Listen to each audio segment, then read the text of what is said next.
Setelah mengetahui cara-cara untuk meningkatkan emosi positif, maka kita sebagai mahasiswa dapat menerapkan beberapa strategi yang diharapkan dapat meningkatkan emosi positif yang kita miliki di masa perkuliahan online seperti saat ini.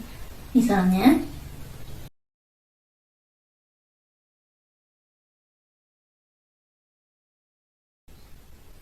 strategi pertama adalah savoring atau menikmati, di mana mahasiswa dengan segenap hati menikmati momen dan emosi positif yang dirasakan.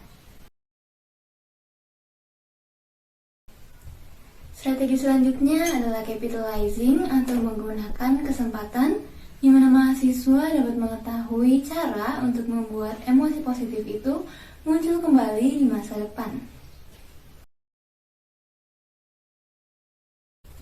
Strategi berikutnya adalah broadening, di mana mahasiswa dapat merenungkan semua hal baik yang pernah terjadi di hidupnya.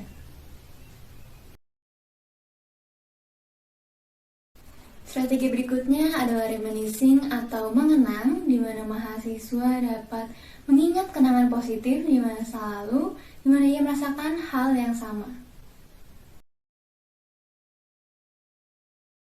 Strategi berikutnya adalah social sharing, di mana mahasiswa dapat menceritakan pengalaman dan emosi positif yang mereka alami kepada orang lain. Berikutnya adalah be good to yourself. Ketika beban perkuliahan dirasa terlalu berat, tugas menumpuk seakan-akan tidak kunjung selesai, merasa jenuh karena setiap hari harus berhadapan dengan laptop, luangkan waktu untuk beristirahat sebentar. Mahasiswa dapat berhenti sejenak dan berikan reward untuk diri sendiri. Ucapkan terima kasih karena telah berjuang dan bertahan hingga saat ini. Jangan pernah menuntut diri secara berlebihan. Berikut ini adalah beberapa cara yang dapat dilakukan ketika mahasiswa sedang mengalami emosi negatif. Yang pertama, berbincanglah dengan teman yang dapat membantu Anda melihat hal-hal positif. Dan yang berikutnya, berhentilah sejenak, beristirahat, dan luangkan waktu untuk berjalan-jalan sebentar atau mendengarkan musik favorit atau melakukan hal-hal yang menyenangkan. Ketika kita menerapkan strategi ini dalam kehidupan sehari-hari, kita akan dapat meningkatkan emosi positif yang kita miliki selama menjalani perkuliahan online. Dan hal ini dapat bermanfaat untuk diri sendiri dan juga orang-orang di sekitar kita.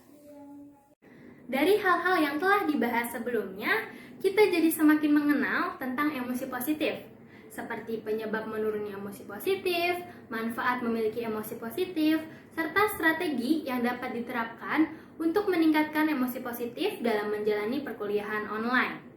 Maka dari itu, yuk kita sama-sama menerapkan strategi yang dapat meningkatkan emosi positif yang kita miliki, meski sedang dalam situasi yang kurang menyenangkan.